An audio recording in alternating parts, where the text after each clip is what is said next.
बच्चों, कैसे हो? आई होप आप सब स्वस्थ होंगे और अपनी पढ़ाई अच्छे से कर रहे होंगे। आज हम फिर से मैप वर्क के लिए तैयार हैं। आज जो हमने जानकारियाँ ली हैं वो अपने अध्याय कांग्रेस, चुनौतियाँ व पुनर्स्थापना से ली हैं और हमारी अधिकतर जानकारियाँ चौथे आम चुनाव 1967 और 69 राष्ट्रपति चुनाव के आसपास रहेंगे। तो सबसे पहले हम शुरू करते हैं। के कामराज, कांग्रेस अध्यक्ष के कामराज से जुड़ा राज्य। के कामराज कांग्रेस के एक वरिष्ठ नेता, सिंडिकेट ग्रुप के सदस्य, कांग्रेस अध्यक्ष, किंग मेकर के नाम से जाने जाते हैं। साथ में मिड डे मील योजना का उनके साथ जुड़ा हुआ है। के कामराज तमिलनाडु प्रांत से जुड़े हुए थे बेटा।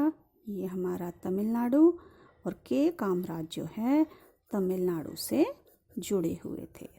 तमिलनाडु राज्य जो है उससे जुड़े हुए थे के कामराज, कांग्रेस अध्यक्ष, जिनके नाम मिड डे मील योजना का श्रेय भी जाता है। आगे बढ़ते हैं। कर्पूरी ठाकुर से जुड़ा राज्य। वरिष्ठ नेता कर्पूरी ठाकुर, उन्होंने दलितों की शिक्षा, दलितों के और जो पिछड़ों के आरक्षण के बारे में बड़ा ही आंदोलन चलाया। वो पिछड़ों के आरक्षण के समर्थक भी थे।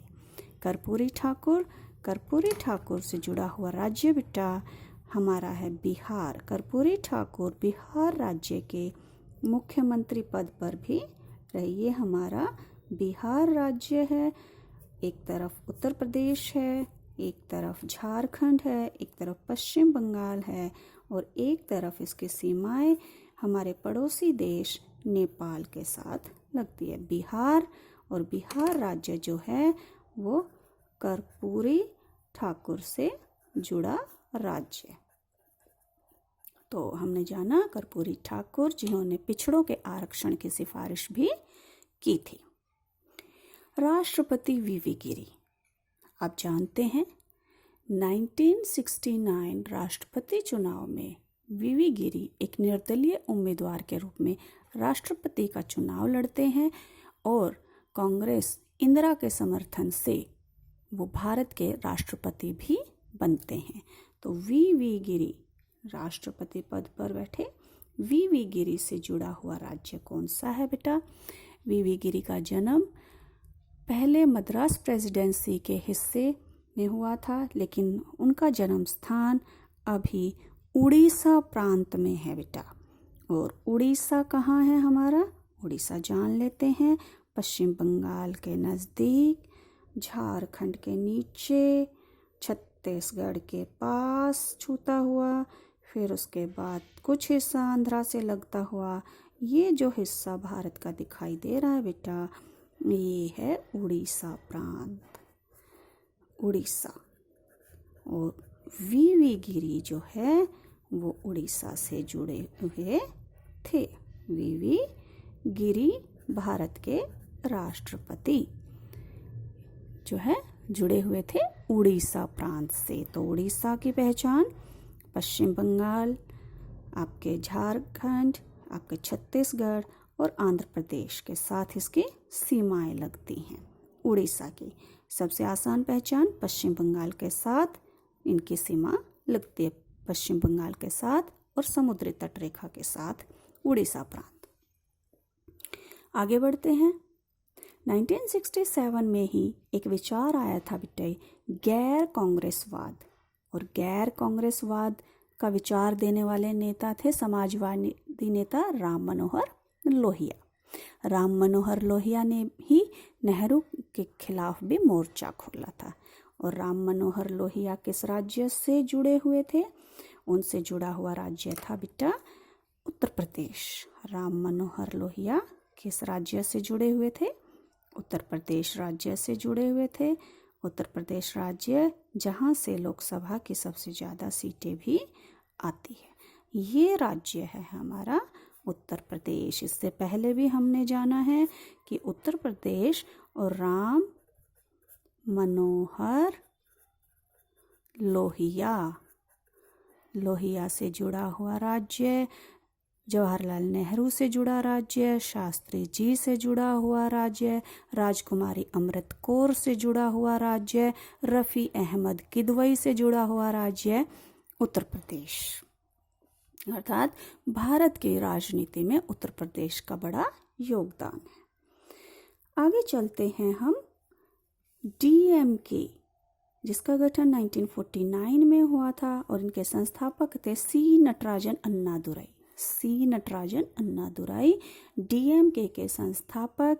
67 में चुनाव लड़ा डीएमके ने, हिंदी विरोध के नारे को लेकर लड़ा और सी नटराजन अन्नादुरई ने सरकार बनाई डीएमके की। और डीएमके की सरकार कहाँ बनी? डीएमके की सरकार वहीं जहाँ से के कामराज है, तमिलनाडु में। तो अर्थात सी नटराजन अन्नादुरई भी कहाँ से जुड़े हुए थे? सी नटराजन अन्नादुरई कहाँ से जुड़े थे? तमिलनाडु से ही जुड़े हुए नेता हैं। सी नटराजन अन्नादुरई हिंदी विरोधी आंदोलन के प्रमुख नेता, डीएमके के संस्थापक, तमिलनाडु के मुख्यमंत्री, पहली पूर्ण बहुमत गैर कांग्रेसी सरकार बनाने वाले व्यक्ति, राज्य में सरकार बनाने वाले व्यक्ति। 67 के चुनाव से ही जुड़ा हुआ एक और लेते हैं, आया राम गया राम। ये जुमला आपने सुना होगा, आया राम गया राम। जो व्यक्ति सिद्धांतहीन होते हैं उनके लिए हम इस्तेमाल करते हैं। राजनीति में इस नाम की शुरुआत कब हुई? 67 में हुई, जब एक विधायक गयालाल ने 15 दिन के अंदर ही 3 बार अपनी राजनीतिक प्रतिबद्धता को बदल दिया। पहले यूनाइटेड फ्रंट में आए, फिर कांग्रेस में चले गए और पुनः यूनाइटेड फ्रंट में शामिल हो गए। तो गयालाल के इस बर्ताव की वजह से ये जुमला बना आया राम गया राम। और ये किस राज्य से जुड़े हुए थे?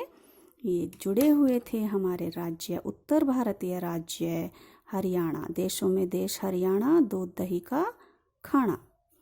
तो ये जुड़े हुए थे हमारा हरियाणा राज्य से। ये हमारा हरियाणा, और इनसे कौन जुड़ा हुए थे? विधायक गयालाल। ठीक है।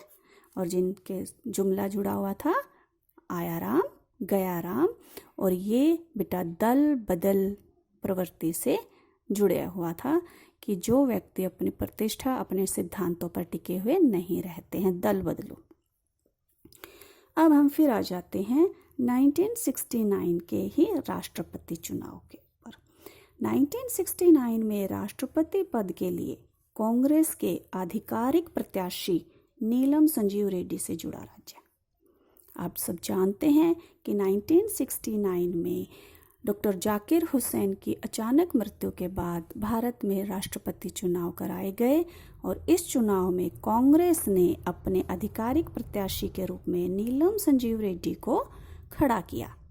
परंतु उसी समय उपराष्ट्रपति पद पर वीवी गिरी को राष्ट्रपति पद के लिए एक निर्दलीय उम्मीदवार के रूप में खड़ा किया गया। और इसी दौरान कांग्रेस के अध्यक्ष थे बेटा एस निजलिंगप्पा। यहाँ देखिए, ये तीनों ही जानकारियाँ एक दूसरे से जुड़ी हुई हैं। तो हम पहले देख लेते हैं 69 के राष्ट्रपति पद के लिए उम्मीदवार नीलम संजीव रेड्डी कहाँ से जुड़े हुए थे। बेटा नीलम संजीव रेड्डी का जुड़ाव था आंध्र प्रदेश राज्य से। और ये आंध्र प्रदेश राज्य हम देखते हैं, ये हमारा आंध्र प्रदेश राज्य भी बहुत सारी इम्पोर्टेंट इंफॉर्मेशन लिए हुए है। ये आंध्र प्रदेश, इसको भी हमने कई बार देखा है। नीलम संजीव रेड्डी से जुड़ा राज्य। जब हम आंध्र प्रदेश की बात करते हैं तो भाषा के आधार पर बनने वाला पहला राज्य आंध्र प्रदेश है। नीलम संजीव रेड्डी से जुड़ा हुआ राज्य आंध्र प्रदेश है। और इसी के साथ ही हम देख लेते हैं 1969 में कांग्रेस अध्यक्ष निजलिंगप्पा से जुड़ा हुआ राज्य कौन सा है। तो निजलिंगप्पा से जुड़ा हुआ राज्य है बेटा हमारा कर्नाटक। और ये जो राज्य है ये हमारा ये कर्नाटक है बेटा। क्या है ये हमारा कर्नाटक। ठीक है, ये हमारा कर्नाटक राज्य है जो निजलिंगप्पा से जुड़ा हुआ था। इस तरह से आज हमने कुछ जानकारियां ली। नई जानकारियों के साथ फिर मिलेंगे, तब तक के लिए बाय।